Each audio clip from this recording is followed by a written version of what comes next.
यमुना तीर बनचारी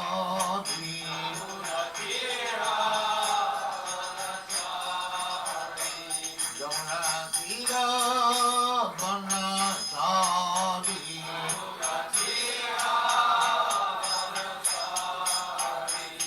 जय राधा माधव पुण्य बिहारी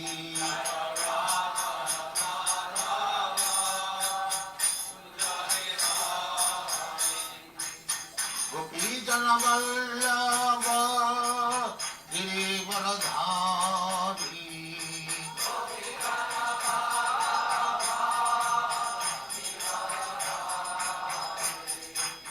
गोपी जन वल्लभ गिरिवरधारी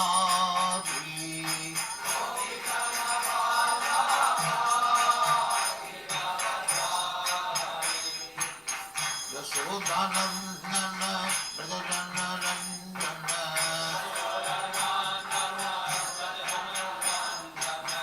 यशोदानंदन ब्रजजन रंजन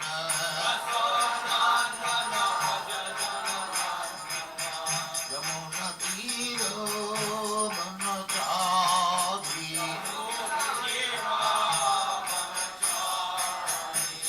यमुना तीर बनचारी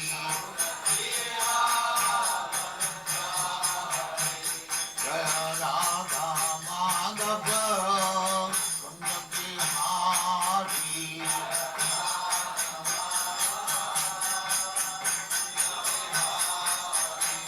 जय राधा माधव पुण्य बिहारी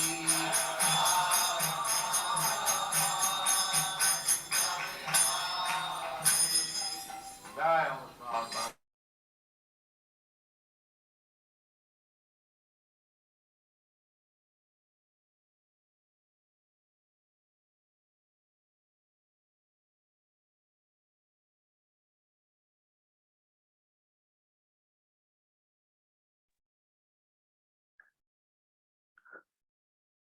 ओम नमो भगवते वासुदेवाय।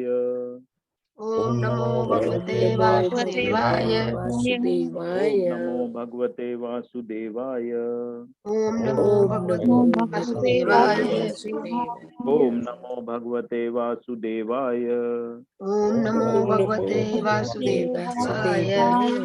नारायणं नमस्कृत्य नारायणं नमस्कृत्यं नरं चैव नरोत्तमं नरं चैव नरोत्तमं देवीं सरस्वतीं व्यासं देवीं सरस्वतीं व्यासं ततो जयो मुदीरयेत्। जयमुदीरये। नष्टप्रायेषु भद्रेषु नष्टप्रायेषु भद्रेषु नित्यं भागवत सेवया नित्यं भागवत सेवया भगवती उत्तमा श्लोके भगवते उत्तम श्लोके भक्तिर्भवति नैष्ठकी। भक्तिर्भवति नैष्ठिकी। हरे कृष्णा। आप सभी का स्वागत है। हरे कृष्ण प्रभु जी। हरे कृष्णा। आज प्रभु जी को एक्चुअली वो माता जी को कुछ इलाज के लिए ले जाना था, तो उस वजह से वो नहीं आ पाए। तो हम लोग आगे बढ़ेंगे। शेयर करते हैं।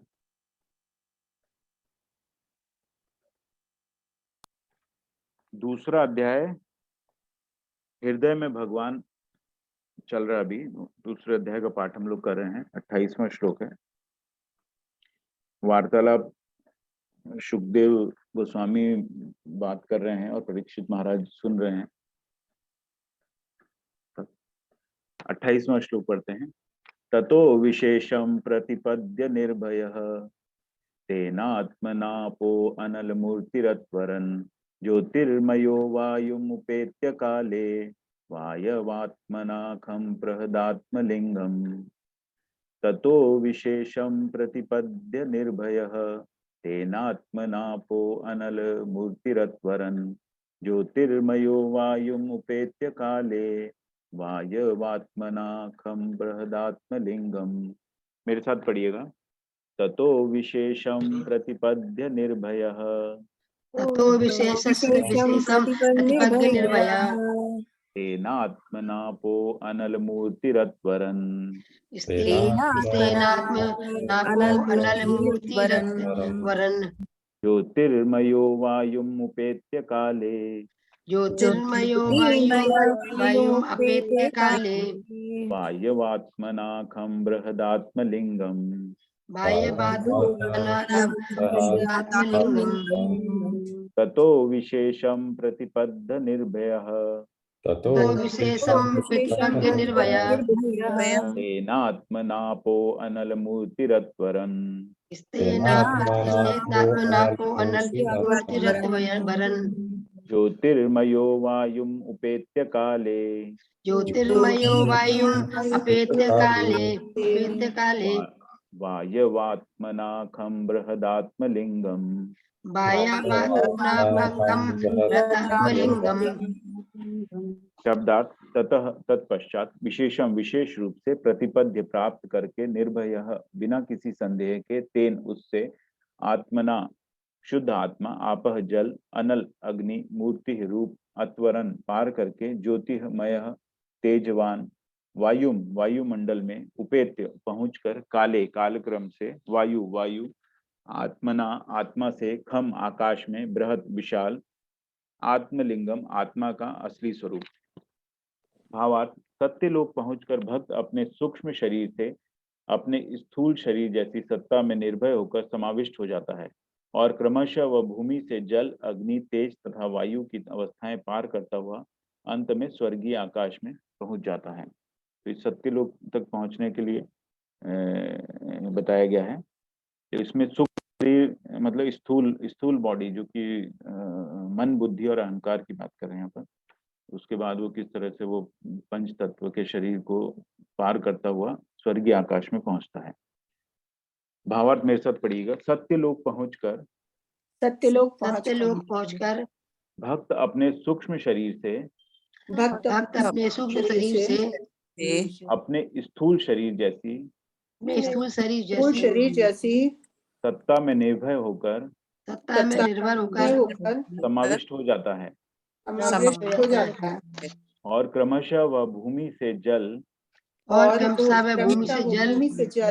अग्नि तेज तथा वायु की अवस्थाएं पार करता हुआ अंत में स्वर्गीय आकाश में पहुंच पाता है। तात्पर्य माता। हरे कृष्ण पल्लवी माता जी। हरे कृष्ण माता जी। हरे कृष्ण प्रभु जी। हरे कृष्ण। तात्पर्य श्री प्रभुपाद जी द्वारा श्री प्रभुपाद जी की जय।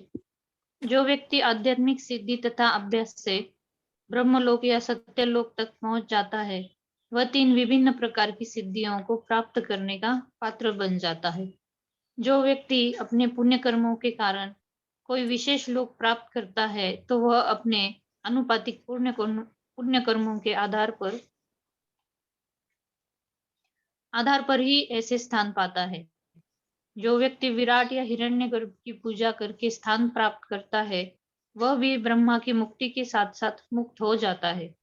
किंतु भक्ति के बल पर व्यक्ति जो स्थान प्राप्त करता है जिसका यहाँ पर विशेष रूप से उल्लेख हुआ है वह ब्रह्मांड के विभिन्न आवरणों को भेदकर अंततः परम अस्तित्व से परिपूर्ण वायुमंडल में अपने आध्यात्मिक स्वरूप को प्रकट कर पाता है। श्री जीव गोस्वामी के अनुसार सारे ब्रह्मांड ऊपर नीचे एक दूसरे से सुपुंजित है और इनमें प्रत्येक में 7 आवरण है। जलमय अंश इन सप्त आवरणों से परे होता है और प्रत्येक सप्त आवरण अपने पूर्ववर्ती आवरण से 10 गुना अधिक विस्तीर्ण है।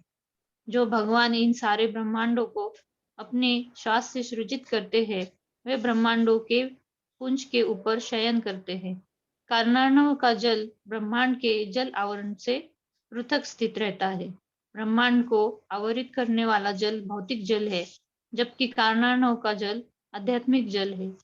फलस्वरूप यहाँ जिस जल आवरण का उल्लेख हुआ है वह समस्त जीवों के मिथ्या अहंकार का आवरण माना जाता है।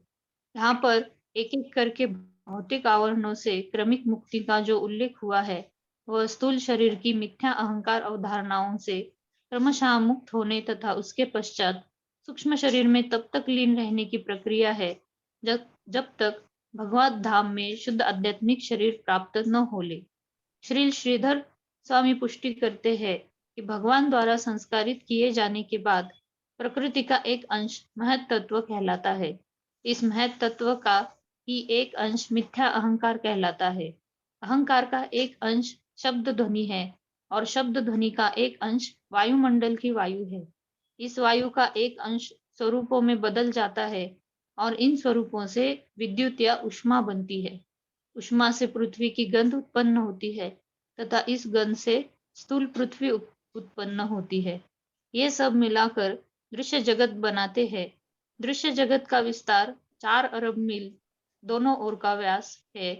तब ब्रह्मांड के आवरणों का शुभारंभ होता है। पहले आवरण का विस्तार 8 करोड़ मील है। इसके पश्चात ब्रह्मांड के आवरण क्रमशः अग्नि, तेज, वायु तथा आकाश के है और प्रत्येक अपने पूर्ववर्ती आवरण से 10 गुना विस्तार वाला होता है। भगवान का निर्भीक भक्त इन्हें क्रमशः भेद कर वायुमंडल में प्रवेश करता है, जहां प्रत्येक वस्तु एक ही आध्यात्मिक सत्ता है। तब भक्त किसी एक वैकुंठ लोक में प्रवेश करता है, जहां वह भगवान जैसा स्वरूप धारण करके उनकी दिव्य प्रेमा भक्ति में लग जाता है। भक्तिमय जीवन की यही सर्वोच्च सिद्धि है। पूर्ण योगी को इससे अधिक कुछ प्राप्त करने की इच्छा नहीं रहती। हरे कृष्ण। हरे कृष्ण, हरे कृष्ण। तो इसमें बारे में प्रभुपाद ने पहले बताया ब्रह्मांड किस तरह से है। उसमें हर ब्रह्मांड में 7-7 आवरण हैं। मतलब सब, एक तो सब ब्रह्मांड एक दूसरे से संपुंजित हैं। उसके बाद 7 आवरण हैं और 7 लेवल्स हैं हर ब्रह्मांड में। और उनमें प्रत्येक आवरण में 10 गुना अधिक विस्तीर्ण है। मतलब हर लेवल जो है दूसरे पहले वाले लेवल से 10 गुना विस्तीर्ण। तो ये उसका स्वरूप बता रहे हैं, ब्रह्मांडों का स्वरूप बताया। उसके बाद उन्होंने प्रभुपाद बता रहे हैं कि ये दृश्य जगत के बारे में बताया कि कितना बड़ा दृश्य जगत है ना। और 8 अरब मील दोनों ओर का जो डायमीटर है, व्यास जो डायमीटर है वो 8 अरब मील है, 4 अरब मील है सॉरी। तब ब्रह्मांड के आवरणों का शुभारंभ होता है और पहले आवरण का विस्तार 8 करोड़ मील है। ये जो डायमीटर हो गया और उसके बाद उसका जो एक्सपांशन है वो 8 करोड़ मील का है। तो बताने का तात्पर्य ये है, अंत में प्रभुपाद ने इसको जो कंक्लूड किया है कि इतना बड़ा जो वायुमंडल है, जो भक्त जो है ना इसको डायरेक्टली भेद जाता है। इसको उसको एक एक लेवल में जाने का जरूरत नहीं है। भक्त जो है सीधा वैकुंठ धाम का जो है पहुंचने का शक्ति रखता है। वो अगर वो भक्ति में लगा रहेगा, प्रेम भक्ति में लग जाता, दिव्य प्रेम भक्ति में लग जाता है, तो वो वैकुंठ लोक में प्रवेश कर जाता है। तो ये यहाँ पे प्रभुपाद जो समझाना चाह रहे हैं कि ये जो इतना बड़ा ब्रह्मांड है, ब्रह्मांड इतने सारे ब्रह्मांड है और फिर उसके अंदर इतने सारे लेवल्स हैं और उसके बाद पूरा दृश्य जगत है, तो ये सब को वो एक बार में पार कर जाता है भक्त और सीधा वैकुंठ लोक पहुंच जाता है। 29वां श्लोक लेते हैं। घ्राणेन गंधम रसनेन वैरसम रूपम च दृष्ट्या श्वसनम त्वचैव श्रोत्रेण दोचोपेत्य नभो गुणत्वम प्राणेन चाकूतिम उपैति योगी। घ्राणेन गंधम रसनेन वैरसम रूपम च दृष्ट्या श्वसनम त्वचैव श्रोत्रेण चोपेत्य नभो गुणत्वम प्राणेन चाकुतिम उपैति योगी। मेरे साथ पढ़िएगा। घ्राणेन गंधम रसनेन वैरसम घ्राणेन गंधम रसनेन वैरसम रूपम च दृष्ट्या श्वसनम त्वचैव रूपं च दृष्ट्वा श्वसनं च त्वचैव श्रोत्रेण चोपेत्य नभो गुणत्वम श्रोत्रेण चोपेत्य नभो गुणत्वम् प्राणेन चाकुतिम उपैति योगी। प्राणेन चाकुतिमुपैति योगी। घ्राणेन गंधम रसनेन वैरसम घ्राणेन गंधं रसनेन वैरसम् रूपम च दृष्ट्या श्वसनम त्वचैव रूपं च दृष्ट्या श्वसनं त्वचैव श्रोत्रेण चोपेत्य नभो गुणत्वम श्रोत्रेण चोपेत्य नवो प्राणेन चाकुतिम उपैति योगी। प्राणेन चाकुपैति योगी शब्दार्थ घ्राणेन सूंघने से, गंधम सुगंध, रसनेन स्वाद से, वय ठीक ठाक, रसम स्वाद, रूपम स्वरूप, च भी दृष्टया दृष्टि से, श्वसनम संपर्क, त्वचा स्पर्श, एव मानो, श्रोत्रेण कान के कंपन से, च भी उपेत्य प्राप्त करके, नभः गुणत्वम आकाश की पहचान, प्राणेन इंद्रियों से, च भी आकुतिम प्राप्त करता है योगी भक्त। भावार्थ इस प्रकार भक्त विभिन्न इंद्रियों के सूक्ष्म विषयों को पार कर जाता है तथा यथा सूंघने से सुगंधि को, चखने से स्वाद को, स्वरूप देखने से दृष्टि को, संपर्क द्वारा स्पर्श को, आकाशीय पहचान से कान के कंपनों को तथा भौतिक कार्यकलापों से इंद्रियों को, तो इस तरह वो पार कर जाए। इंद्रिय और इंद्रिय के विषय हैं उसके, उन सबको पार कर जाता है। तात्पर्य भावार्थ मेरे साथ पढ़िएगा। इस प्रकार भक्त विभिन्न इंद्रियों के सूक्ष्म विषयों को पार कर जाता है। यथा सूंघने से सुगंधि को, चखने से स्वाद को, स्वरूप देखने से दृष्टि को, संपर्क द्वारा स्पर्श को, आकाशीय पहचान से कान के कंपनों को तथा भौतिक कार्यकलापों से इंद्रियों को।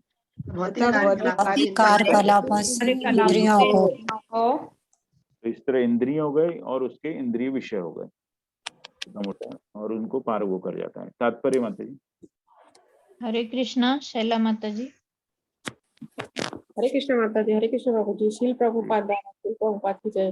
तात्पर्य आकाश से परे सूक्ष्म आवरण है जो ब्रह्मांडों के प्राथमिक आवरणों के समान है। यह स्थूल आवरण सूक्ष्म कारणों के आंशिक अवयवों के विकास है। इस तरह योगी या भक्त स्थूल तत्वों के विलीन होने के साथ साथ सूंघने से सुगंध जैसे सूक्ष्म कारणों का परित्याग कर देता है। इस तरह शुद्ध आध्यात्मिक स्फुलिंग रूपी जीव सारे भौतिक कलमश से शुद्ध होकर भगवत धाम में प्रवेश करने योग्य बन जाता है। हरे कृष्ण।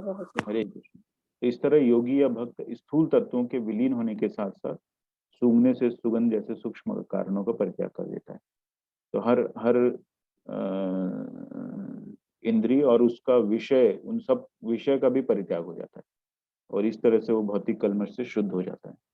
भगवत धाम जाने की क्वालिफिकेशन जो है। 30वां श्लोक पढ़ते हैं। सभूत सूक्ष्मेन्द्रिय सन्निकर्षम मनोमयम देवमयम विकार्यम संसाध्य गत्या सह तेन याति विज्ञान तत्वं गुण सन्निरोधम। सभूत सूक्ष्मेन्द्रिय सन्निकर्षम मनोमयम देवमयम विकार्यम संसाध्य गत्या सह तेन याति विज्ञान तत्वं गुण सन्निरोधम। मेरे साथ पढ़िएगा। सभूत सूक्ष्मेन्द्रिय सन्निकर्षम मनोमयम देवमयम विकार्यम संसाध्य गत्या सह तेन याति ज्ञान तत्वं गुण सन्निरोधम। सभूत सूक्ष्मेन्द्रिय सन्निकर्षम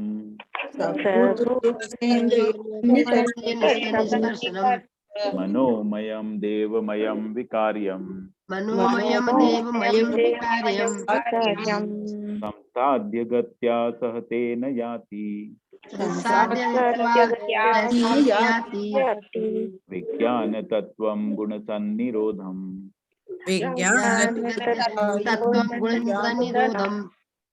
शब्दार्थ सह वह अर्थात भक्त, भूत स्थूल, सूक्ष्म तथा सूक्ष्म, इंद्रिय इंद्रियां, सन्निकर्षम उदासीनता का बिंदु, मनमयम मानसिक स्तर, देवमयम सतोगुण में, विकार्यम अहंकार, संसाध्य पार करके, गत्या प्रगति से, सह साथ साथ, तेन उनके जाति जाता है, विज्ञान पूर्ण ज्ञान, तत्वम सत्य, गुण गुण सन्निरोधम पूर्ण रूप से अवरुद्ध।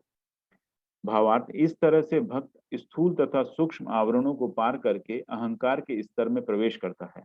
उस अवस्था में वह भौतिक गुणों रजो तथा तमो गुणों को इस उदासीन बिंदु में विलीन कर देता है और इस तरह वह सतोगुणी अहंकार को प्राप्त होता है। इसके पश्चात सारा अहंकार महत तत्व में विलीन हो जाता है और वह शुद्ध आत्म साक्षात्कार को प्राप्त होता है ना। इसमें सतोगुणी अहंकार बताया, मतलब अहंकार भी है, वो भी सतोगुणी है। तो मतलब मनुष्य जब सतोगुण में आता है तो उसका एक अहंकार हो जाता है, उस अहंकार का यहाँ बात हो रही है। एक अहंकार तो जो मतलब जैसे कोलेस्ट्रॉल होता है ना, good cholesterol and bad cholesterol, तो ये गुड कोलेस्ट्रॉल टाइप है। सतोगुणी अहंकार होना मतलब एक मतलब अच्छा अहंकार है। जब वो सतोगुण में आता है तो एक अहंकार होता है कि हाँ मैं सतोगुणी में आ गया हूँ। तो भावार्थ मेरे साथ पढ़िए। इस तरह से भक्त स्थूल तथा सूक्ष्म आवरणों को पार करके स्थूल तथा सूक्ष्म आवरणों को पार करके अहंकार के स्तर में प्रवेश करता है। अहंकार के स्तर में प्रवेश करता है। उस अवस्था में वह भौतिक गुणों भौतिक गुणों रजो तथा तमो गुणों को इस उदासीन बिंदु में विलीन कर देता है और इस तरह वह सत्वगुणी अहंकार को प्राप्त होता है। इसके पश्चात सारा अहंकार महत तत्व में विलीन हो जाता है और वह शुद्ध आत्म साक्षात्कार को प्राप्त होता है।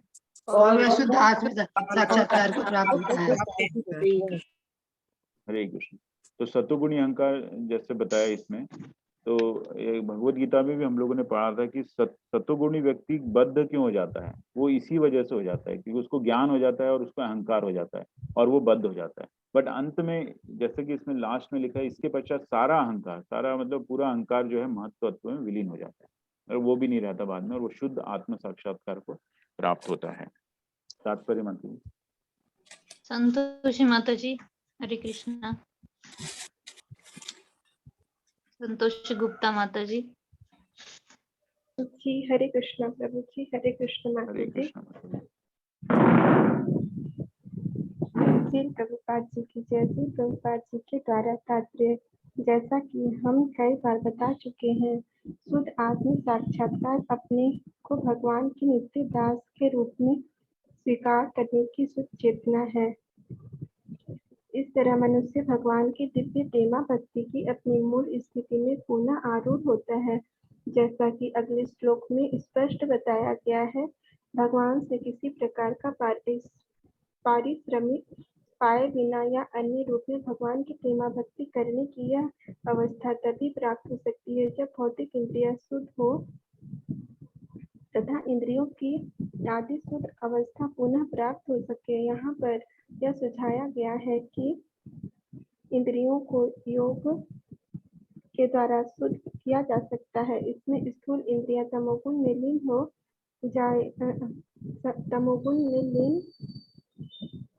जाती है, तमोगुण में लीन हो जाती है और सूक्ष्म इंद्रिया रजोगुण में मन का संबंध सतोगुण से होता है। अतः यह देवमय कहलाता है। मन को पूर्ण शुद्धि तभी संभव हो पाती है जब मनुष्य भगवान के नित्य दास बनाकर स्थिर हो जाता है। अतएव सत्व की कोरी उपलब्धि भी भौतिक गुण है। मनुष्य को सत्व की भौतिक अवस्था पार करके सुख सत्व या वासुदेव सत्व तक पहुंचना होता है। यह वासुदेव सत्व मनुष्य को भगवत धाम में प्रविष्ट कराने में सहायक होता है। इस प्रसंग में हमें स्मरण रखना होगा कि उपयुक्त विधि की तुलना में भक्तों के क्रमिक उत्थान की विधि यद्यपि प्रामाणिक है किंतु वर्तमान युग के लिए उपयोगी नहीं है, क्योंकि लोग योग अभ्यास से मूलतः अनजान है। व्यावसायिक समर्थकों द्वारा तथाकथित योगाभ्यास भले ही शारीरिक क्रियाओं के लिए लाभप्रद हो, किंतु इतनी छोटी सी सफलता यहाँ पर वर्णित आध्यात्मिक उत्थान की प्राप्ति में सहायक नहीं बन सकती। 5000 वर्ष पूर्व जब मानव समाज का स्तर पूर्ण रूप से वैदिक व्यवस्था के अनुसार था, तो यहाँ पर वर्णित योग विधि प्रत्येक व्यक्ति के लिए सामान्य बात थी, क्योंकि प्रत्येक व्यक्ति को विशेष रूप से ब्राह्मण तथा क्षत्रिय को घर से दूर रहकर ब्रह्मचर्य आश्रम में गुरु की संरक्षण में दिव्य कला में प्रशिक्षित किया जाता है, किंतु आधुनिक मनुष्य इसे ठीक से समझ पाने में अक्षम है। इसलिए भगवान श्री चैतन्य हरे ने कृष्णा माता जी। हरे कृष्णा। जी हरे कृष्ण वर्षा माता जी। हरे कृष्णा। हरे कृष्ण माता जी। हरे कृष्ण प्रभु जी। हरे कृष्णा। तो इसमें ये देखिए पहला भी इसका तात्पर्य बड़ा है काफी। तो इसमें जो है एक तो ऊपर ये इंद्रियों के बारे में बताया है ना, इंद्रिय और मन के बारे में बताया है। मतलब जो पूरी प्रक्रिया हो रही है वो मन बुद्धि सूक्ष्म शरीर के आसपास हो रही है ना, कि मन बुद्धि अहंकार को हम किस तरह से शुद्ध कर पाएं और साक्षात्कार को प्राप्त करेंगे। और उसके बाद फिर जो बताया है कि पहले जो 5000 पहले जब है वैदिक व्यवस्था होती थी, है ना, जो अब जो है कलयुग में वो उसको मानने को तैयार है। जो आधुनिक मनुष्य इसे ठीक से समझ पाने में अक्षम है, मतलब वो समझ ही नहीं पाएगा उसको, वो है ना। तो पहले वैदिक व्यवस्था थी तो वो सब नॉर्मल था कि वो ब्रह्मचर्य में जाता था, फिर गृहस्थ में, फिर वर्णाश्रम में, और फिर संन्यास में जाता। तो एक प्रोसेस सेट था, वो व्यवस्था थी, एक वैदिक व्यवस्था थी। लेकिन आज के उसमें आधुनिक मनुष्य से ठीक समझ पाने में ऐसा प्रभुपाद बता रहे हैं। हरे कृष्ण माता। तात्पर्य श्रील प्रभुपाद द्वारा श्रील प्रभुपाद की जय। इसलिए भगवान श्री चैतन्य ने इस युग के भावी भक्तों के लिए इसे निम्नलिखित विधि से अत्यंत सुगम बना दिया। अंतिम प्राप्त होने वाले फल में इससे कोई अंतर नहीं पड़ता।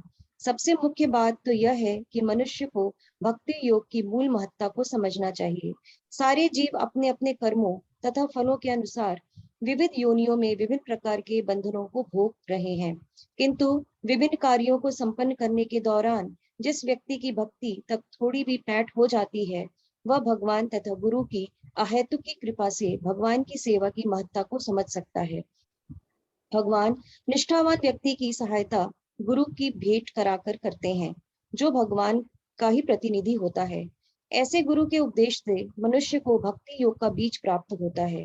भगवान श्री चैतन्य महाप्रभु की संस्तुति है कि भक्त अपने हृदय में भक्ति का बीज बोए और भगवान के पवित्र नाम तथा महिमा के श्रवण तथा कीर्तन द्वारा उसे सींचकर पल्लवित करे। अपराध रहित होकर भगवान के पवित्र नाम के श्रवण तथा कीर्तन की यह सरल विधि धीरे धीरे मनुष्य को मोक्ष की अवस्था तक पहुंचा देगी। भगवान के पवित्र नाम कीर्तन की 3 अवस्थाएं हैं। पहली अवस्था है भगवान नाम के साप्रात कीर्तन करना। दूसरी अवस्था है पवित्र नाम के कीर्तन की आभास अवस्था तथा तीसरी अवस्था है अपराध रहित भगवान नाम का कीर्तन। दूसरी अवस्था में ही, जो कि अपराध तथा निरपराध के बीच की अवस्था है, मनुष्य स्वतः मोक्ष की अवस्था प्राप्त कर लेता है। इस निरपराध अवस्था में ही मनुष्य वास्तव में भगवत धाम में प्रवेश करता है। यद्यपि शारीरिक रूप से वह भौतिक जगत में ही रहता है, निरपराध अवस्था प्राप्त करने के लिए उसे निम्नलिखित प्रकार से सतर्क रहना होगा। हरे कृष्ण। जब हरे कृष्ण माता जी, एक मिनट। तो इसमें एक तो ये 3 अवस्थाएं उन्होंने बताई है। दूसरा बहुत चैतन्य महाप्रभु प्रभुपाद कह रहे हैं कि चैतन्य महाप्रभु ने बहुत सुगम बना दिया है ना। निम्नलिखित विधि उन्होंने बहुत क्लियरली बता दी है। जैसे एक तो नवधा भक्ति उन्होंने हमें बता दी थी, तो भक्ति के बारे में भक्ति में वो कोई भी एक आप स्टेज ले लेंगे और उससे आप आसानी से सुगम, एकदम सुगम तरीके से आप पहुंच सकते हैं। और दूसरा जो है एक तो भक्ति हो गया, और 3 अवस्थाएं जो बताई उन्होंने कि किस तरह से मतलब वो भक्ति की विधि को फॉलो करते हुए वो पहली अवस्था स्व अपराध करता है। हम जब शुरू करते हैं तो हमारे से कई अपराध होते हैं, तो इसको स्व अपराध बताया कि अपराध इसके सहित होता है वो, है ना। हमें भी नहीं पता होता, लेकिन धीरे धीरे जब हम उसके अंदर प्रगति करते हैं, फिर हम दूसरी अवस्था में आते हैं जिसमें हम पवित्र नाम का कीर्तन आभास की अवस्था में करते हैं, और तीसरी अवस्था होती है जब हम अपराध रहित कीर्तन करते हैं। तो ये 3 अवस्था के बाद वो मनुष्य जो है निरपराध अवस्था में आ जाता है और भगवत धाम में प्रवेश करता है। यद्यपि शारीरिक रूप से वो भौतिक जगत में ही रहता है, तो ये मन की स्थिति में वो निरपराध हो जाता है, और भले ही उसकी बॉडी भौतिक जगत में वो किसी भी रूप में हो, निरपराध अवस्था प्राप्त करने के लिए उससे निम्नलिखित प्रकार से सतर्क रहना होगा। और जो नवधा भक्ति है वो हम लोगों ने पढ़ी हुई है। हरे कृष्ण माता जी। जब हम श्रवण तथा कीर्तन की बात करते हैं तो हमारा अभिप्राय केवल भगवान के राम कृष्ण नामों के कीर्तन तथा श्रवण या 16 नामों हरे कृष्ण कृष्ण कृष्ण हरे हरे, हरे राम राम राम हरे हरे का क्रमबद्ध कीर्तन से ही नहीं होता, अपितु भक्तों की संगति में रहकर भगवत गीता तथा श्रीमद् भागवत को पढ़ना और सुनना भी इसमें सम्मिलित रहता है। भक्ति योग के प्रारंभिक अभ्यास से हृदय में पहले से बोया हुआ बीज अंकुरित हो उठेगा, और जैसा कि ऊपर उल्लेख हो चुका है, नियमित सिंचाई करने से भक्ति योग की लता बढ़ने लगेगी। ठीक से पालन पोषण करने से यह लता इस हद तक बढ़ जाएगी कि यह ब्रह्मांड के आवरणों को भेद करके, जैसा कि हमने पिछले श्लोकों में सुना है, तेजवान आकाश या ब्रह्म ज्योति तक पहुंच जाएगी और आगे बढ़ती हुई असंख्य वैकुंठ लोकों तक चली जाएगी। इन लोकों के आगे कृष्ण लोक या गोलोक वृंदावन है, जहाँ यह लता प्रविष्ट होकर आदि भगवान श्री कृष्ण के चरण कमलों का आश्रय ग्रहण करती है। जब मनुष्य गोलोक वृंदावन स्थित भगवान के चरण कमलों तक पहुंच जाता है तो श्रवण तथा वाचन का सिंचन विधि तथा पवित्र नाम का कीर्तन विधि फलीभूत होता है, और भगवत प्रेम रूपी जो फल लगते हैं वे भक्तों द्वारा आस्वाद होते हैं। भले ही वे इस लोक में रह रहे होते हैं, भगवत प्रेम रूपी पक्व फल का आस्वादन वे ही भक्त कर पाते हैं जो निरंतर सिंचन कार्यों में लगे रहते हैं, जैसा कि ऊपर कहा जा चुका है। लेकिन इस काम में लगे भक्त को सदैव सचेष्ट रहना चाहिए, जिससे वह लता जो इतनी बड़ी हुई है छिन्न भिन्न ना हो जाए। अतएव उसे निम्नलिखित बातों का ध्यान रखना होगा। हरे पहला, हरे जी, कृष्ण माता जी। अच्छा, पढ़ लीजिए माता जी, ये भी पढ़ लीजिए। पहला, शुद्ध भक्त के चरणों पर किए गए अपराध की तुलना उस प्रमथ हाथी से की जाती है जो अत्यंत सुंदर उद्यान में घुस जाने पर उसे विनष्ट कर देता है। दूसरा, मनुष्य को चाहिए कि शुद्ध भक्तों के चरणों पर ऐसे अपराध न करने के लिए अपने को सावधान रखे, जिस प्रकार मनुष्य एक लता की रक्षा चारों ओर बाड़ लगाकर करता है। तीसरा, ऐसा हो सकता है कि सिंचाई के कारण कुछ खरपतवार भी उग आए, अतः जब तक ऐसे खरपतवार को समूल नष्ट न कर दिया जाए तब तक मुख्य लता या भक्ति योग की लता की वृद्धि अवरुद्ध हो सकती है। चौथा, वास्तव में ये खरपतवार हैं भौतिक भोग, आत्मा को ब्रह्म में पृथक अस्तित्व के बिना लीन करना तथा धर्म अर्थ काम व मोक्ष के क्षेत्र में अन्य अनेक सांसारिक इच्छाएं। पांचवा, अन्य खरपतवार भी हैं यथा शास्त्रों के नियमों का उल्लंघन, वृथा की व्यस्तताएं, पशु हत्या तथा भौतिक लाभ, प्रतिष्ठा एवं सम्मान की लालसा। छठा, यदि पर्याप्त सावधानी नहीं बरती जाती तो सिंचाई से केवल खरपतवारों की वृद्धि होगी, स्वस्थ लता ठिगनी रह जाएगी, जिससे उसमें भगवत प्रेम रूपी फल नहीं लग पाएंगे। सातवां, अतएव भक्त को चाहिए कि प्रारंभ में ही विभिन्न खरपतवारों को समूल नष्ट कर दे, तभी मुख्य लता का स्वस्थ विकास हो सकेगा और वह ठिगनी नहीं रहेगी। आठवां, ऐसा करने पर भक्त को भगवत प्रेम रूपी फल चखने को मिलता है और वह अपने इसी जीवन में भगवान श्री कृष्ण के साथ रह सकता है तथा पग पग पर श्री भगवान के दर्शन कर सकता है। जीवन की सर्वोच्च सिद्धि है श्री भगवान की सतत संगति में जीवन का निरंतर सुख भोगना, और जिसने इसका स्वाद चख लिया है वह किसी और तरीके से भौतिक जगत के किसी क्षणिक भोग की कामना नहीं करता। हरे कृष्ण प्रभु जी। हरे कृष्ण माता जी। धन्यवाद प्रभु जी। बहुत अच्छे से प्रभुपाद ने बिल्कुल स्टेप बाय स्टेप पूरा समझा दिया है। तो सबसे पहले तो ये समझ लीजिए कि एक तो भगवत कृपा हुई है, तभी हम लोग ये जो है भगवत गीता और भगवत श्रीमद् भागवत का जो हम पाठ कर पा रहे हैं, ये एक भगवत कृपा ही है हम लोगों के ऊपर, जो हम प्रभुपाद जो मतलब भक्त की संगति, मतलब हमें प्रभुपाद की संगति मिल रही है और ये हम लोग उसको पढ़ पा रहे हैं। तो ये पहला चरण तो हम लोग के पास है। उसके बाद हमें ये जो भक्ति रूपी लता के बारे में कई बार प्रभुपाद ने बताया है कि हमको इसको सिंचित करना है, अच्छे से जो है सिंचित करना है। और यहाँ पर इन्होंने प्रभुपाद ने इसको स्टेप बाय स्टेप जो है किस तरह से उसको उस लता को मुख्य लता की बात की प्रभुपाद ने यहाँ पर, है ना। क्योंकि जब खरपतवार जब ये होता है, कोई भी पेड़ लगता है उसके आसपास और भी छोटे पेड़ लग जाते हैं, जिसको खरपतवार कहते हैं। तो उनको हमको काटना है ना, और मुख्य लता पे ध्यान देना है, ये प्रभुपाद यहाँ कहना चाह रहे हैं। तो उन्होंने जो स्टेप्स बताई हैं, शुद्ध भक्त के चरणों पर किए गए अपराध की तुलना उस प्रमथ हाथी से की जा सकती है जो अत्यंत सुंदर उद्यान में घुस जाने पर उसे विनष्ट कर देता है। मनुष्य को चाहिए कि शुद्ध भक्तों के चरणों पर ऐसे अपराध न करने के लिए अपने को सावधान रखे, जिस प्रकार मनुष्य एक लता की रक्षा चारों ओर बाढ़ बनाकर करता है ना। तो उसके आसपास जो है बाढ़ बना दिया। और यहाँ पे जो है अपराध, जो अगर अपराध होते हैं तो उसके मतलब उद्यान में घुस जाने से उसे विनष्ट कर जाता है। तो अगर जितना हो सके उन अपराध को, जो 3 अवस्थाएं ऊपर वाले श्लोक में बताई गई थी, तो पहले तो स अपराध होता है, तो वो धीरे धीरे करके और फिर उस अवस्था निरपराध अवस्था तक पहुंचने की कोशिश करना है, जिससे कि उद्यान जो है विनष्ट ना हो।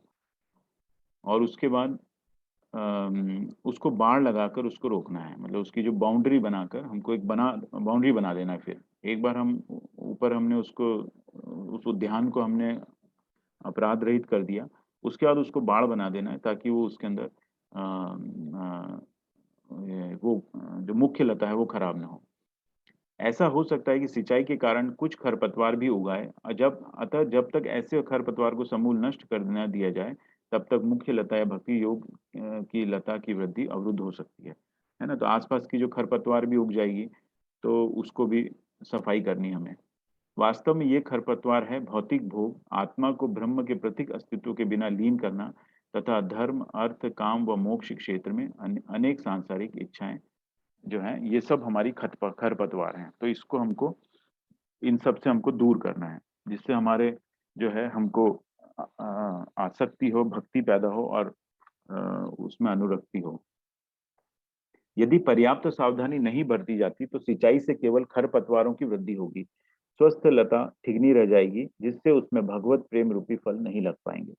तो ये जो ऊपर जो चीजें अगर साथ में रहेंगी, तो आपकी भक्ति में प्रगति नहीं हो पाएगी, है ना। जिस तरह से ये जो भौतिक लाभ, प्रतिष्ठा और सम्मान की लालसा, ये सब अगर, जब ये खरपतवार हैं, प्रभुपाद कह रहे हैं ये सब खरपतवार हैं, तो ये जब तक रहेगी तब तक आपके जो है भक्ति रूपी जो लता है, जो वो ठिगनी रह जाएगी, उसमें प्रगति नहीं हो पाएगी। अतएव भक्त को चाहिए कि प्रारंभ में ही विभिन्न खरपतवार को समूल नष्ट कर दे, तभी मुख्य लता का स्वस्थ विकास हो सकेगा और वो ठिगनी नहीं रहेगी। तो जब समूल नष्ट कर देंगे तो वो उसके अंदर इमीडिएटली प्रगति होगी, मुख्य लता जो होगी आपकी, जो कि भक्ति रूपी लता की बात कर रहे हैं हम, और उसमें प्रगति होगी। ऐसा करने पर भक्त को भगवत प्रेम रूपी फल चखने को मिलेगा और वह अपने इसी जीवन में भगवान कृष्ण के साथ रह सकता है तथा पग पग पर भगवान के दर्शन कर सकता है। ये बहुत अच्छा स्टेप्स प्रभुपाद ने बताए हैं, धीरे धीरे किस तरह से हम जो है खरपतवार को खत्म करके और मुख्य लता को हम सीखते जाएं। 31वां श्लोक पढ़ते हैं। पैनात्मनात्मानम उपैति शांतम आनंदमानंदमयो अवसाने एताम गतिम भागवतीम गतो यः स वै पुनर्नेह विसज्जतेंग तेनात्मनात्मानम उपैति शांतम आनंदम आनंदमयो अवसाने एताम गतिम भागवतीम गतो यः स वै पुनर्नेह विसज्जतेंग। मेरे साथ पढ़िएगा। तेनात्मनात्मानम उपैति शांतम एनात्मनात्मानमुपेति शान्तम् आनंदम आनंदमयो वसाने आनन्दमानन्दमयो वसानि अमाशानि एतां गतिं भागवतीं गतो यः एतां गतिं भागवतीं गतो यः वै पुनर्नेह विसज्जतेऽङ्ग तपे पुनर्जनेय विसर्जते तेनात्मनात्मानम् उपैति शान्तम्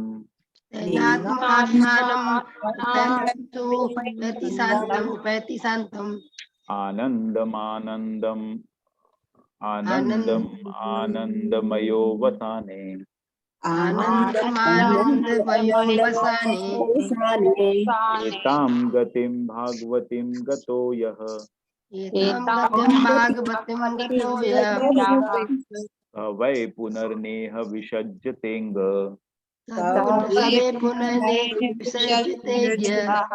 शब्दार्थ तेन उस शुद्ध आत्मना आत्मा द्वारा आत्मानम परमात्मा को उपैति प्राप्त करता है शांतम शांत आनंदम प्रसन्नता आनंदमय स्वाभाविक रूप से ऐसा होने पर अवसाने सारे भौतिक कलमश से रहित होकर एताम ऐसा गतिम गंतव्य भागवतीम भक्तिमय गतः प्राप्त द्वारा प्राप्त यह जो व्यक्ति सह वह वै निश्चय ही पुनः फिर न कभी नहीं इस जगत में विसज्जते आकृष्ट होता है अंग हे महाराज परीक्षित। भावार्थ केवल विशुद्ध आत्मा ही भगवान की संगति की पूर्णता अपनी स्वाभाविक स्थिति में परिपूर्ण आनंद तथा तुष्टि के साथ प्राप्त कर सकता है। जो कोई भी ऐसी भक्तिमय पूर्णता को पुनः जागृत करने में समर्थ होता है वह इस भौतिक जगत के प्रति फिर से आकृष्ट नहीं होता और इसमें लौटकर कभी नहीं आता। केवल विशुद्ध आत्मा ही भगवान की संगति की पूर्णता अपनी स्वाभाविक स्थिति में परिपूर्ण आनंद तथा तुष्टि प्राप्त कर पाता है ना। और भक्ति में पूर्णता को पुनः जागृत करने में समर्थ होता है से तात्पर्य हो सकता है कि वो आया तो वैकुंठ लोक से ही है, अब उसको वापस बैक टू गॉड हेड अपने घर वापसी जाना है ना, तो उसको जो है पुनः जागृत करना पड़ेगा, उसको वापस जागृत करके वापस घर जाना है। मेरे साथ पढ़िएगा भावार्थ केवल विशुद्ध आत्मा ही भगवान की संगति की पूर्णता अपनी स्वाभाविक स्थिति में परिपूर्ण आनंद तथा तुष्टि के साथ प्राप्त कर सकता है। जो कोई भी ऐसी भक्तिमय पूर्णता को पुनः जागृत करने में समर्थ होता है वह इस भौतिक जगत के प्रति फिर से आकृष्ट नहीं होता और इसमें लौटकर कभी नहीं आता। माता जी अग्रवाल माता जी हरे कृष्णा। हरे कृष्णा माता जी, हरे कृष्णा प्रभु जी। तात्पर्य श्रील प्रभुपाद जी की जय। श्रील प्रभुपाद जी के द्वारा इस श्लोक में गतिम भागवतीम का वर्णन ध्यान देने योग्य है। ब्रह्मवादी निर्विशेषवादी द्वारा इच्छित पर ब्रह्म भगवान की किरणों से तादात्म्य में भगवतीम पूर्णता नहीं है। भागवत कभी भी भगवान की निर्विशेष किरणों में लीन होना नहीं चाहते। वे तो सदैव ही आध्यात्मिक आकाश में किसी एक वैकुंठ लोक में परमेश्वर की संगति के लिए आकांक्षा करते हैं। संपूर्ण आध्यात्मिक आकाश अखंड असंख्य भौतिक वैकुंठ लोकों से भरा पड़ा है और भौतिक आकाश तो इस आध्यात्मिक आकाश का एक नगण्य अंश मात्र है। भागवत भक्त का लक्ष्य किसी एक वैकुंठ लोक में प्रवेश करना होता है, जिनमें से प्रत्येक में भगवान अपनी असीम साकार अंशों के रूप में असंख्य शुद्ध भक्त पार्षदों की संगति का आनंद भोगते रहते हैं। इस भौतिक जगत में बद्ध जीवों को भक्ति द्वारा मोक्ष प्राप्त करने पर इन लोकों में भेज दिया जाता है, किंतु नित्य मुक्त आत्माओं की संख्या इस जगत के बद्ध जीवों से कहीं अधिक रहती है और वैकुंठ लोकवासी नित्य मुक्त आत्माएं इस दुखी भौतिक जगत में आना कभी भी पसंद नहीं करती। परमेश्वर की निर्विशेष ब्रह्म ज्योति में लीन होने के इच्छुक निर्विशेषवादियों को भगवान के साकार रूप की प्रेमा भक्ति की कोई धारणा नहीं होती। उनकी तुलना उन मछलियों से की जा सकती है जो नदियों तथा नालों में उत्पन्न होकर महासागर में प्रवास के लिए चली जाती हैं।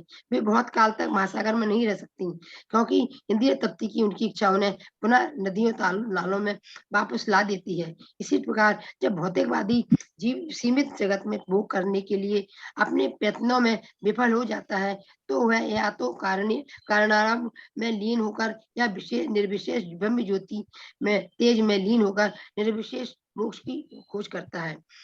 किंतु ना तो कारणामर में और ना ही निर्विशेष ब्रह्म ज्योति इंद्रियों की संगति तथा व्यस्तता के लिए श्रेष्ठ विकल्प विस्तृत कर पाते हैं। फलता निर्विशेषवादी एक बार फिर इंद्रिय तप्त की अतृप्त कामना में भौतिक जगत में जन्म मृत्यु के चक्र में फंस जाता है। किंतु कोई भी भक्त जो अपनी इंद्रियों को भक्ति में लगाकर भगवत धाम में प्रवेश करता है और वहां पर मुक्त आत्माओं तथा भगवान की संगति करता है, वह भौतिक जगत की सीमित चार दीवारियों की ओर कभी आकर्षित नहीं होता। भगवत हरे कृष्ण माता जी। हरे कृष्ण। तो इसमें प्रभुपाद ने बहुत अच्छा जो ये एग्जाम्पल दिया है कि मछली का एग्जाम्पल दिया है कि नदी नालियों में उत्पन्न होकर वो महाप्रवास में चली जाती हैं, उसके बाद लेकिन वो वापस से जो है इंद्रिय तृप्ति की इच्छा की वजह से वो नदियों नालों में वापस ला देती है।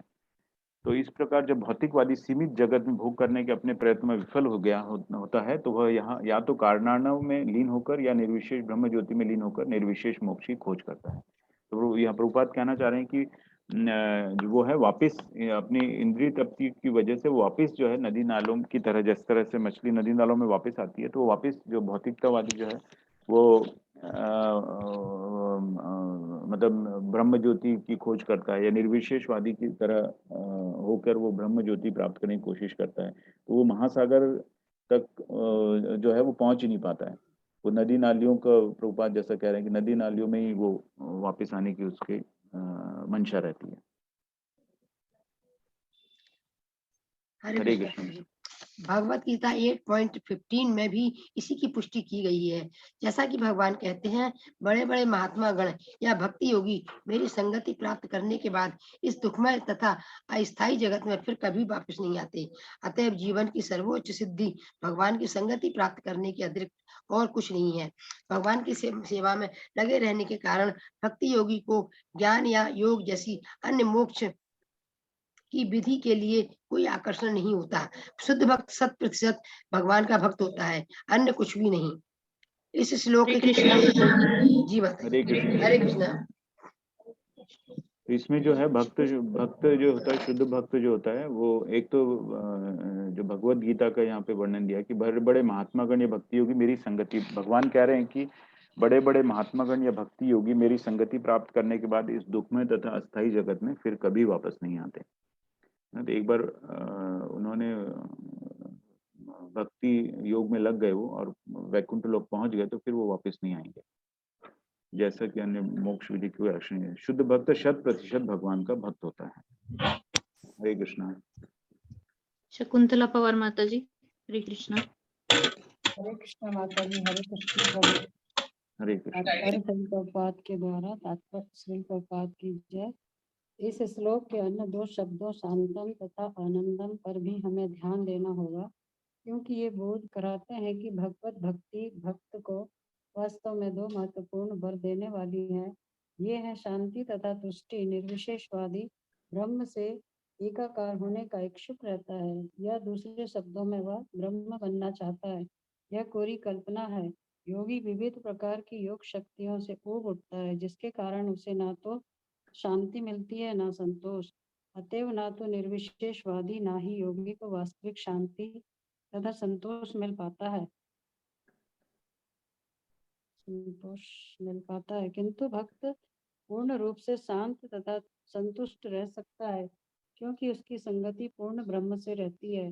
अतएव ब्रह्म में लीन होने या कतिपय योग शक्तियों की उपलब्धियों में भक्त को कोई आकर्षण नहीं रहता। हरे कृष्ण। हरे कृष्ण। मतलब एक मिनट, इसमें देखिए ये निर्विशेषवादियों का जो है ब्रह्म से एकाकार होने का इच्छुक होता है, और नीचे फिर प्रभुपाद ने कहा है कि जो भक्त होता है उसकी संगति पूर्ण ब्रह्म। तो इसमें दो चीज है, एक ब्रह्म है, एक पूर्ण ब्रह्म है। तो जो निर्विशेषवादी जो है वो जो किरण उसको दिख रही है उसमें वो एकाकार होना चाह रहा है बस, लेकिन उसके अंदर और क्या है भक्त वो समझता है। तो भक्त की जो संगति है वो पूर्ण ब्रह्म से रहती है। है ना। इसको आप समझिए डिफरेंस को। तो यही फर्क है निर्विशेषवादी और भक्त के अंदर, कि वो पूर्ण ब्रह्म से मिलना चाहता है, वो ब्रह्म से एकाकार होना चाहता है, क्योंकि उसको एक शक्तिपुंज दिख रहा है या एक रोशनी दिख रही है, वो उसी को सब कुछ ब्रह्म समझ रहा है ना। लेकिन जो भक्त है वो समझ रहा है कि उसके पीछे का जो कारण है, तो वो पूर्ण ब्रह्म में लीन होना चाहता है जो भक्त है वहां पर। हरे कृष्ण माता जी। हरे कृष्ण प्रभु। ईश प्रेम की प्राप्ति का अर्थ है अन्य समस्त आकर्षणों से पूर्ण मुक्ति।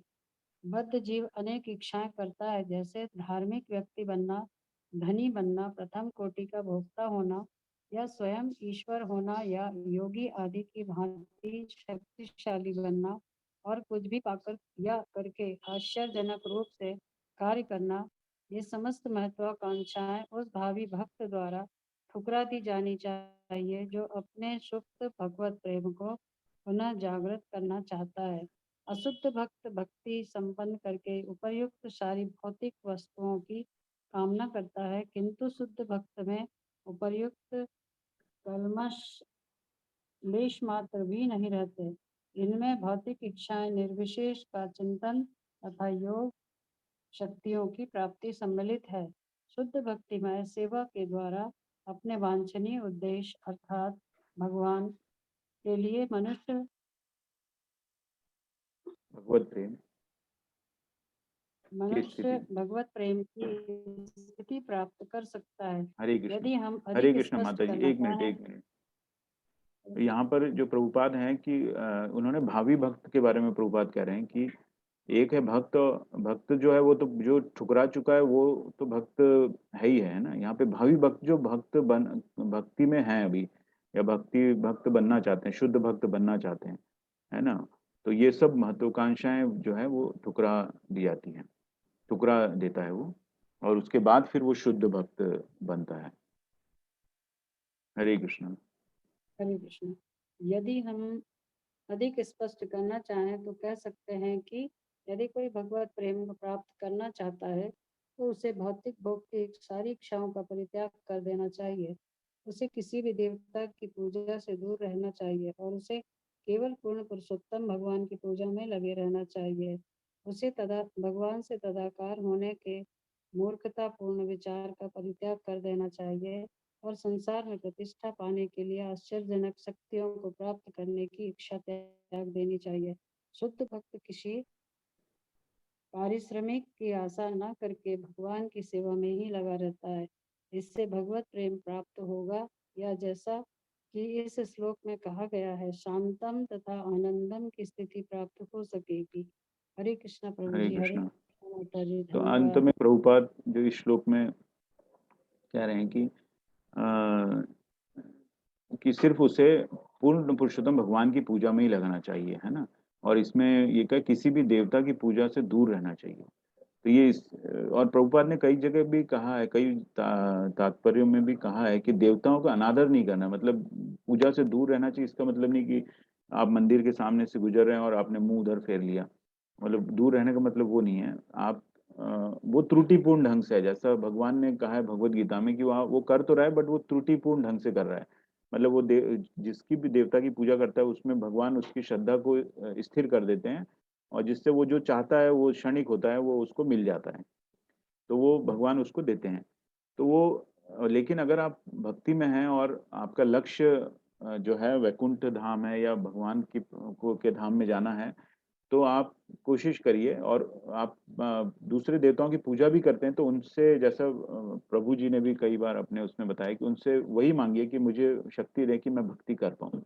तो आप उनसे अगर उनकी वो पूजा भी करते हैं तो उनसे आप किसी भौतिक लाभ की इच्छा न रखें, और भक्ति में शक्ति प्राप्त करने के लिए उनसे मांगे। ये प्रभुपाद यहाँ बता रहे हैं। 32वां श्लोक लेते हैं। एते श्रुति ते नृप वेद गीते त्वयाभिप्रष्टे च सनातने च ये वै पुरा ब्रह्मण आहतुष्ट आराधितो भगवान वासुदेवः। एते श्रुति ते नृप वेद गीते त्वयाभिप्रष्टे च सनातने च ये वै पुरा ब्रह्मण आहतुष्ट आराधितो भगवान वासुदेवः। मेरे साथ पढ़िएगा। एते श्रुति ते नृपवेद गीते एते सती ते नृपवेद गीते त्वयाभिपृष्टे च सनातने च त्वाभिपृष्टे सनातने च ये वै पुरा ब्रह्मण आहतुष्ट ये वे पुरा ब्राह्मण आतुष्ट आराधितो भगवान् वासुदेवः आराधितो भगवान् वासुदेवः एते श्रुति ते नृपवेद गीते एते सती ते नृपवेद गीते त्वयाभिपृष्टे च सनातने च त्वाभिपृष्टे च सनातने च ये वै पुरा ब्रह्मण आहतुष्ट ये वे पुरा ब्राह्मण आतुष्ट आराधितो भगवान् वासुदेवः आराधितो भगवान् वासुदेवः शब्दार्थ एते ये सब जिनका वर्णन किया गया श्रुति मार्ग ते तुम तक नृप हे महाराज परीक्षित वेद गीते वेदों के कथानुसार त्वया तुम्हारे द्वारा अभिप्रष्टे ठीक से पूछे जाने पर च भी सनातने नित्य सत्य के मामले में च सचमुच ये जो वै निश्चय ही पूरा पहले ब्रह्मणे ब्रह्मा जी आह कहा तुष्ट संतुष्ट होकर आराधित पूजित होकर भगवान भगवान वासुदेव भगवान कृष्ण ने भावार्थ हे महाराज परीक्षित आप इतना जान लें कि मैंने आपकी समुचित जिज्ञासा के प्रति जो भी वर्णन किया है वह वेदों के कथानुसार है और वही नित्य सत्य है। इसे साक्षात भगवान कृष्ण ने ब्रह्मा से कहा था क्योंकि वे ब्रह्मा द्वारा समुचित रूप से पूजे जाने पर उनसे प्रसन्न थे। जब ब्रह्मा जी को जब ब्रह्मा जी जब पैदा हुए थे, जब भगवान ने उन्हें किया था तब वो एकदम ब्लैंक थे, है ना। फिर उसके बाद उन्होंने उनके समझ में नहीं आया था, फिर वो जिस कमल की जो नीचे जड़ तक भी वो गए वहां भी उन्होंने देखा कुछ समझ में नहीं आया। फिर उन्होंने उनको कुछ जैसा कि इसमें बताया था कि तप करके कुछ उन्हें सुनाई दिया। फिर उन्होंने तपस्या की, 1000 साल तक तपस्या करके और फिर उनको भगवान के बारे में पता चला, है ना। तो वो कह रहे हैं, सुखदेव मुनि कह रहे हैं कि हे महाराज परीक्षित आप इतना जान ले कि मैंने आपकी समुचित जिज्ञासा के प्रति जो भी वर्णन किया है वह वेदों के अनुसार है। मतलब ये परंपरा, वो कहना चाह रहे हैं कि ये परंपरा से जो ज्ञान आ रहा है ना, ये इसको नहीं मानना भी जैसे अपराधों में आता है कि ये परंपरा का जो ज्ञान है इसको नहीं मानना भी एक अपराध है। तो जो वेद है हमारे उनको मानना चाहिए। इसे साक्षात भगवान कृष्ण ने भगवान से कहा था और यही इसी को परंपरा कहते हैं। और ये जो है यही एक इसका प्रमाण है, जो वेदों के द्वारा जो आ रहा है ये इसका प्रमाण है। मेरे साथ पढ़िएगा, हे महाराज परीक्षित, हे महाराज परीक्षित आप इतना जान लें कि मैंने आपकी समुचित जिज्ञासा के प्रति जो भी वर्णन किया है वह वेदों के कथानुसार है और वही नित्य सत्य है। इसे साक्षात भगवान कृष्ण ने ब्रह्मा से कहा था क्योंकि वे ब्रह्मा द्वारा समुचित रूप से पूजे जाने पर उनसे प्रसन्न थे। तात्पर्य माता जी। अंकुलार माता जी, हरे कृष्णा। हरे कृष्णा माता जी, हरे कृष्णा प्रभु जी, प्रभुपाद जी की जय। प्रभुपाद जी द्वारा तात्पर्य, परयोम तक पहुंचने और इस प्रकार समस्त भौतिक बंधन से मोक्ष पाने के दो विभिन्न मार्ग हैं। या तो भगवत धाम पहुंचने का सीधा मार्ग साक्षात युक्ति, या अन्य उच्च लोकों में होकर धीरे धीरे पहुंचने की क्रमिक विधि क्रम युग से वेदों के कथानुसार जहाँ पर प्रस्तुत किए गए हैं। इस प्रसंग में वैदिक कथन इस प्रकार यथा सर्व समुते कथाएते अधिष्ठिता अथ मृत्योमृत भव्यते ब्रह्म समश्रुते।